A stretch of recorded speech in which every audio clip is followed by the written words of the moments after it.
welcome to my journey. Today's video is a weigh-in video. It is my first full week on the pre-op diet, and so my weigh-in day is normally on Thursday. I weighed last Tuesday because it was the first day, and I wanted to see exactly how much I lost just on this pre-op, on nothing else. Today I weighed in at 316.8. Last week I was 335. So that gives me a loss of, I'll give you a drum roll, unless you've already done the math in your head, like my mama would, 18.8 pounds. You heard me. 18.8 pounds in 1 week. And that gives me a total loss of 60.3. Now, here's the thing.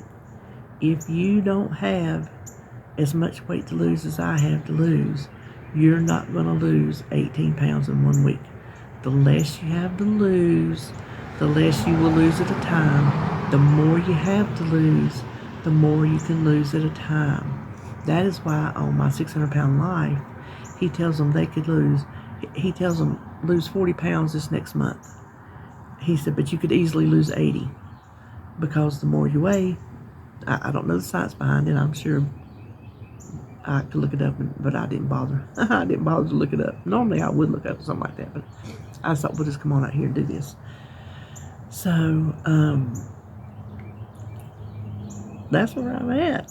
Now, the way I figure it is the more I can lose weight now, I got 1 more week. Could be more, could be less, could be the same.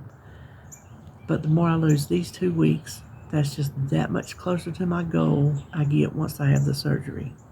Now, she told us in nutrition class that if you lose a lot on your 2 week, you probably won't lose that much after you have your surgery, which, I don't know, don't make sense to me because we'll be eating a whole lot less. So I'm just looking to just lose what I can lose until then, and then hopefully it'll go down quickly after the surgery. Now, here's the thing. I told Joan when I told her how much I lost, I said, starvation, it does a body good. Remember the milk commercials? It does a body good. Well, apparently starvation does too. Here's the thing. I hear a lot of times, if you're not losing weight, you're not eating enough food. Eat more food. And I've never really understood the idea of if you don't eat enough food, you're not going to lose weight. Because what I've told David on numerous occasions is, I don't understand it because people starve to death and they're not eating enough food. So obviously that's not always a valid point. I agree there are times that it is, because what I'm doing is not sustainable. So if you want to hurry up, lose some weight, drop your calories. Obviously it works. I've had less than 1,000 calories, which I don't recommend to anybody without the guidance of your doctor. And I am not a doctor, and I am not telling you to do what I do. So don't go around and say, ooh, Kim, the girl on her phone told me to eat less than 1,000 calories and I'll be losing 18 pounds a week. No, Kim did not. Psst, no. But this is what you should do. And I mean, if you're counting points, that's fine. That's fine. I don't care what you're counting. But if you're counting calories, go to the calorie calculator, put in all your information. It will tell you if you want to lose a half a pound a week, eat this many calories. And it goes on down to 2 pounds a week if you want to lose 2 pounds a week. So obviously, the less you eat, the more you lose. Maybe you should eat more if you're, well, I can't even say that after this week.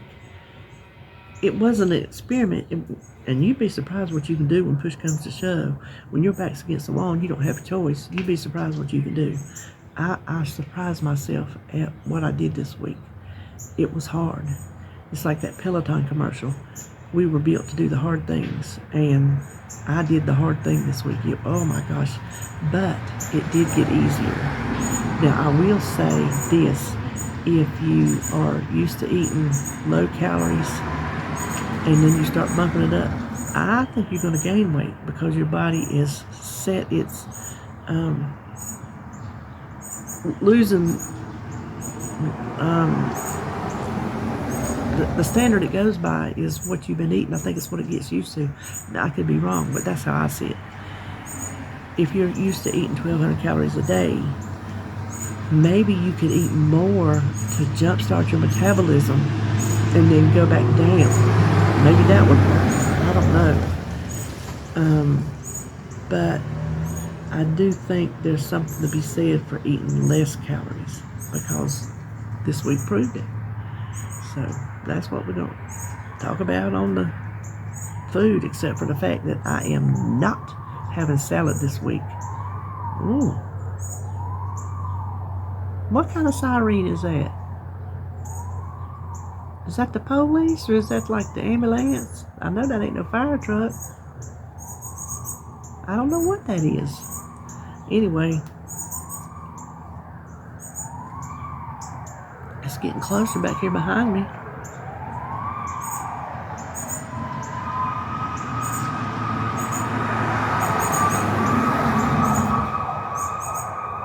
Now, that I think is the fire truck. Ain't that the fire truck? Yes, I'm fascinated. There will not be salads on this week's menu. I've already done it. And what I did last week, and this is something that you can do to keep yourself on track, is to pinpoint, and I sat down there, I just did it. Was it the funnest thing I've ever done? No, but I knew where I had to stay. I knew I had to stay under 1,000 calories, and I knew I had to stay 50 carbs or less. And I knew my grams of protein had to be 60 from drinking and 30 from eating. So I knew I just had to plug in the puzzle. That's all I had to do. So pick a guideline that you want to go by and just make a menu. I mapped out everything I was going to put in my mouth for 7 days, morning to night. I consulted my paper every time it was time to eat, and I had specific times for my meals, but my snacks kind of worked in here and there.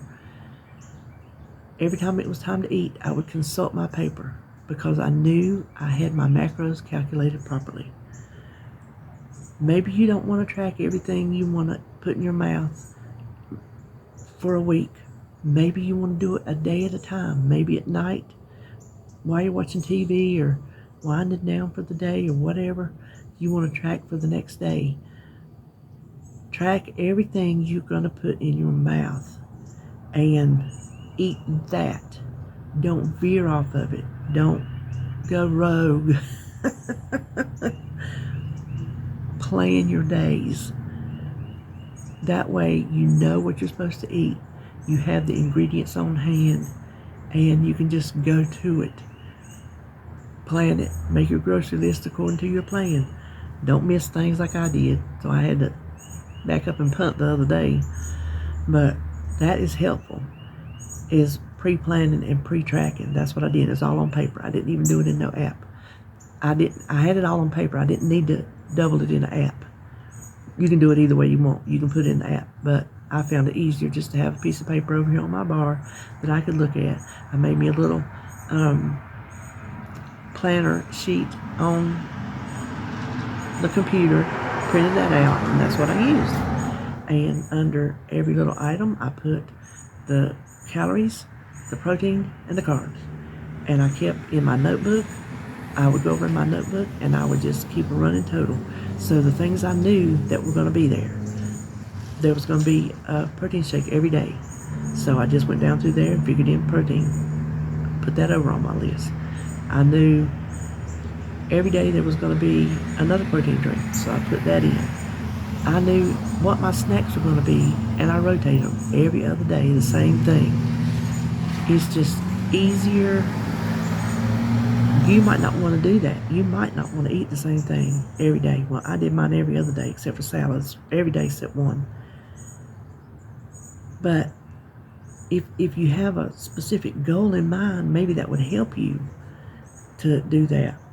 I don't know. You can give it a try. And then I calculated that. And when I got down to it, I calculated my suppers because the first thing I made was David's menu plan. Then I could see if there was anything I could pull from there for my supper. And if not, then I knew to plan something separate. And then I would go to lunch. Whatever calories and proteins and carbs I had left, I could plug into lunch. So that's how I did my menus, and that's how I did it this week. So anyway, I think that was what I was going to say about food. Let me tell you, David in his car, I need to name her the other woman. Really, he's not been out there on it much because he's got to build a wall. He's got to finish putting the ceiling in the building. He just never did. He just did it halfway to get the garage door openers, motors put on it and tracks and things. And then him and RJ's going to do that. He made a wood run this weekend. It's supposed to rain this coming weekend, which is when they're going to start on the building. So we had got it. Me and Holly got all her stuff cleaned up. I got a lot of my stuff cleaned up. A lot of stuff to the dump. A lot of stuff donated. Things were able to reorganize. RJ came over and did the heavy lifting for me the next day. So I brought all my Christmas stuff in here and put it in the big room because I'm going to need it, and it'll just already be in here, and it's out of their way. He was able to put his wood on my side. So I have one bay. Me and the kids have one bay, and then the household stuff, whatever. And then he has one bay, and he wants to put a wall up between it because when he starts blasting the rust off the car, he didn't want to get on my stuff, which I thought was very considerate, considered he has cut all kinds of wood out there and did not care. Even though I strongly objected, if that's how you want to put it. Well, he mowed this weekend, and I was asking him something maybe the next day. Was he going to go out there and do anything? He said no, he needed to get the wall up first because that was his next thing, because he already pulled the motor out. He's got a cherry picker. He already pulled the motor out, got it on the motor stand. He's got all his parts separated out. He got him some giant tubs to put them in to protect them and whatnot. And I said, well, do you not ever just go out there and want to just look at her? He said, I just did. I said, what? He said, when I got through mowing, he said, I sat out there for about a half hour just looking. Just looking at her and my parts and thinking what I was going to do and how I was going to do it. Listen, y'all, that is one happy man. He got emotional when the bid was accepted. He got emotional because it's something he's always wanted. He's 59 years old. You know how many years he's wanted that? His whole life. And now that he has the means to work on it, it's a project car. Y'all saw the picture of it. It's not ready to drive. He didn't want something ready to drive. He wanted something that he built with his own hands. Well, he was talking yesterday. He's thinking of me. He said he's thinking about lowering it. He said, but I go back and forth. I can't decide. I said, well, why not? He said, well, if I lower it, I don't know if you'll be able to get in and out of it. I said, I'm going to have some new knees. Don't you worry about me. I'll figure a way. You do what you want to do to your car. So he was even thinking about me in the way he wanted to do his car, which I thought was so sweet. But Lord have mercy. He watches videos. He looks up parts. He is happy as a clam. And it makes me so happy. And it gives him something to do because he doesn't have hobbies. He doesn't play his guitar anymore because of his hands and his wrist. He doesn't watch sports except for we watch the race on Saturday or Sunday, whichever day it comes on. If he's not busy, if he's not doing something, we watching the race. He'll stop what he's doing to watch it. But if he's not doing anything, that's what we're doing. So it gives him something to do. Gives him I guess a purpose. I mean, he has a purpose. His purpose here is to take care of me, and that he does that very well. Listen, I told y'all, I told him when I told him again the other day, I said, now when I get fixed up, I'm going to run you ragged and spend all your money. He said, okay. I said, here's what you can do. I said, because I told him, I said, you better start saving it now, because that car took a big chunk out of the savings. But that's fine. That's fine by me. He's a saver. He'll have it saved back up in no time. I'm not a saver. In no way, shape, or form. He is a saver. Oh, I slurped that, and I do apologize.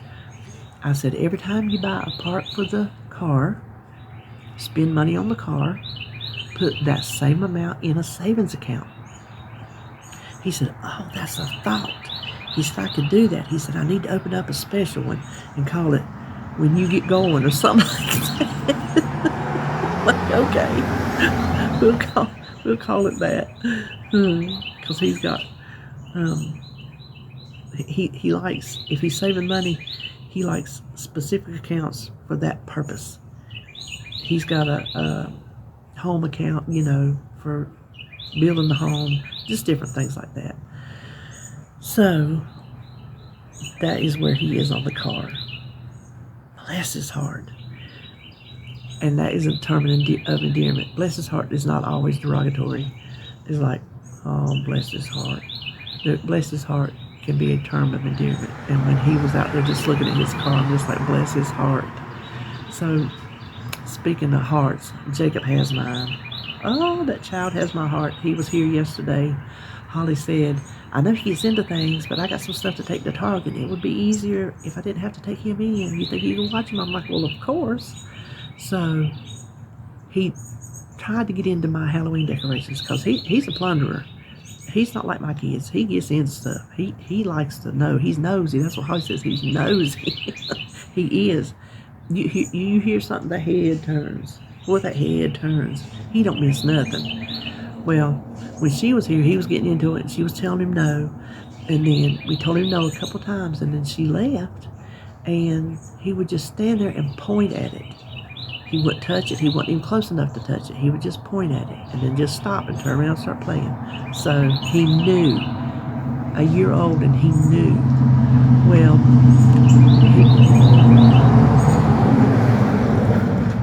another 4x4. F-250, them is popular.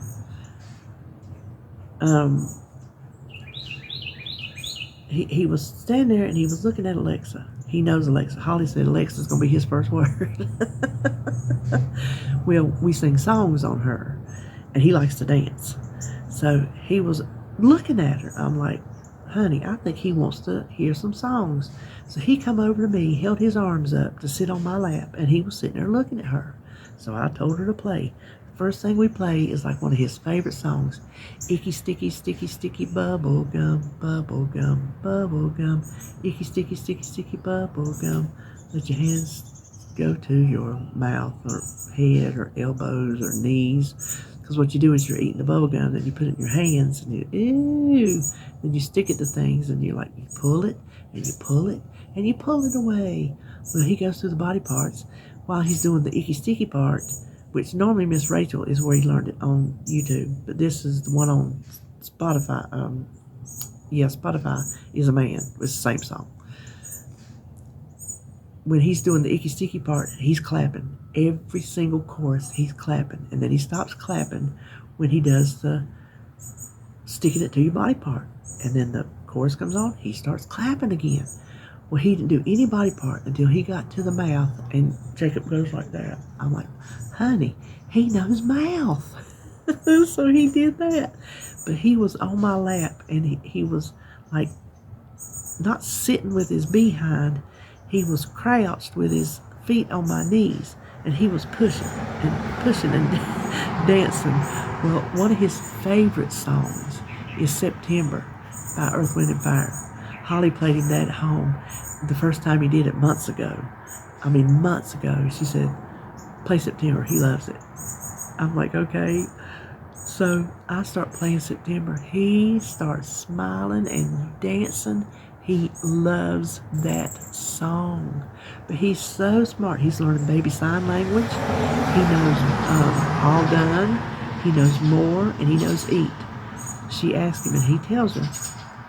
He does his little signs. He's not like, I think eat might be something like this, but he like pokes his finger in his mouth, so he knows it.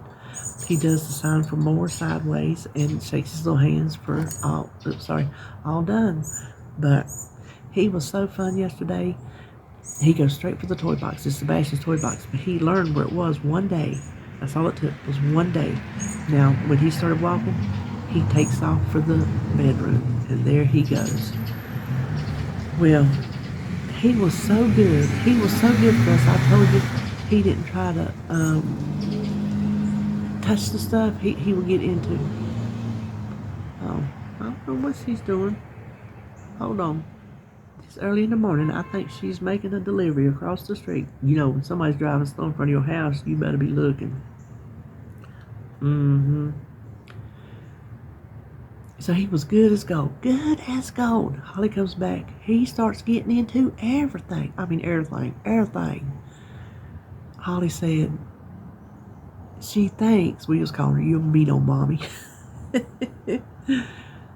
She says she read, and she thinks what it said was the reason why babies or children in general will act up at home, but be just little angels elsewhere, is they're more comfortable at home, more comfortable with their parents, and so they're more comfortable pushing the boundaries. I said, well, that makes a lot of sense to me. Makes a lot of sense.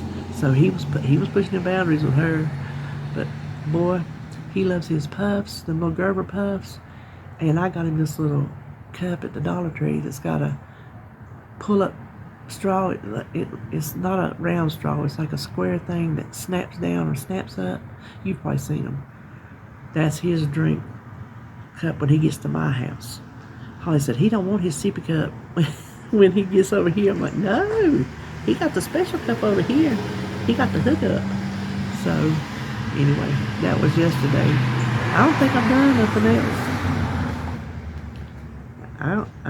I don't think. Listen, you see got my wreath. I made that last year. She's got little black and green striped legs hanging out the bottom. You can't see them behind my chair.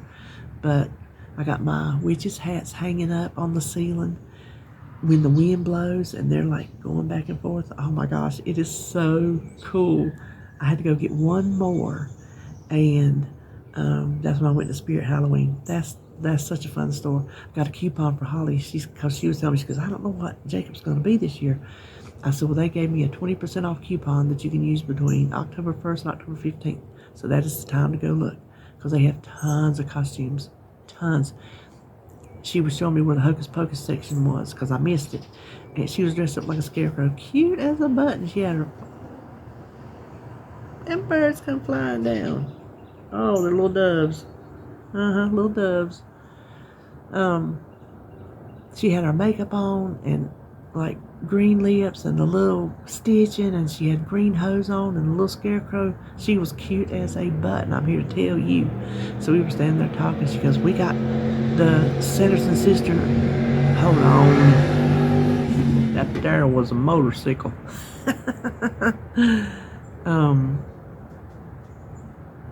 Sanderson System costumes. I said,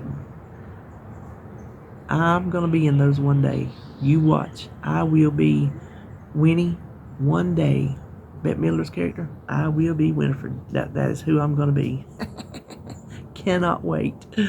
Anyway. Yeah, I think that's all I know. I ain't done nothing. I went somewhere. Oh, I went... Call me the party girl. I went to pick up my Walmart order, and then I went to the pharmacy to pick up medicine. Listen, I didn't realize I met my out-of-pocket. My medicine's been free for a couple months now. I think, did I hit that again? I went and looked, and it didn't show it was out-of-pocket. So I'm thinking maybe when it wasn't completely up there, So I'm thinking maybe when insurance changed, they changed the way they calculate it or something. I don't know. But anyway, my medicine's been free. I'm loving it. I am loving it. So I think that's all I know. I got little squirrels now. They loving this fall weather. I hope this weather stays. Y'all, it better not come back and have all they chasing each other. I love nature. I don't get out in it except for on my porch. I will one day. Listen, I think, I gotta add that to my list. Linville Falls. Been up there before. Beautiful. In North Carolina mountains. We've been to Linville Caverns. I wouldn't mind going there again, but I'd like to hike up the mountain to see the Linville Falls. I got to put that on my bucket list. What you looking at, bro? His little head was just craned over here at me. That's right, I'm sitting on my porch looking into a camera. Y'all know I don't tell my family and my friends that I do a YouTube channel because I just don't want them to know. This is private for me. I share it with all y'all because I don't even know how to listen. You see my little witch earrings dangling? I don't know how to word it that it don't just sound ignorant. But I feel like you get judged more by the people who know you than the people who don't. I just do. And, hold on. And I don't want them knowing my business. I think the more people that know your business, the more they stick their nose in it. That's just how I feel. So this is just something that's private for me. That's why if we're Facebook friends and you ever post something on my wall that says anything about my YouTube channel, I will hide it. And then I'll message you and tell you why I hid it. But if you're watching this video, you would know not to do that. So like when I go have surgery, don't be posting stuff on my wall that says, we'll be waiting to see your video or anything like that, because they don't know. But I sit up here and talk on this, and my cousin lives right there, and she can see what I'm doing up here on this porch. And she asked me before she come up here and sat, we sitting on the porch talking. I had my camera out and I moved it back and wondered what I did. I said, I just sit here and watch videos and TV and stuff. I lied through my teeth. I can't help it. She would tell other people in the family that I definitely don't want watching my videos because that relationship has been severed and I don't want them in my life. And as harsh as that may sound, that's the reality of things. That's just how it goes sometimes. So I don't have to get into all that. Y'all know, some of y'all understand. So that's all I'm going to talk about today. 18.8 pounds. Yay me! And I know my liver is shrinking because if I lost that much weight, that means I'm doing what I'm supposed to be doing and my liver is shrinking the way it's supposed to shrink. So it's got another week to shrink up even more if it wants to. I went to the doctor yesterday. I had just my checkup. And before she walked out the door, she just reached over and gave me the biggest hug wishing me good luck. I thought it was so sweet. And anyway, that's all I know. So yeah, I'll be back. I was sort of saying, when am I going to be back? I'll be back for my what I eat videos. Other than that, I don't know when I'll be back talking because I don't know what I'll be doing to have anything to talk about. I don't know, might find something, who knows. So anyway, hope you enjoyed this video. That's all I'm going to say. Love you. See you in the next one.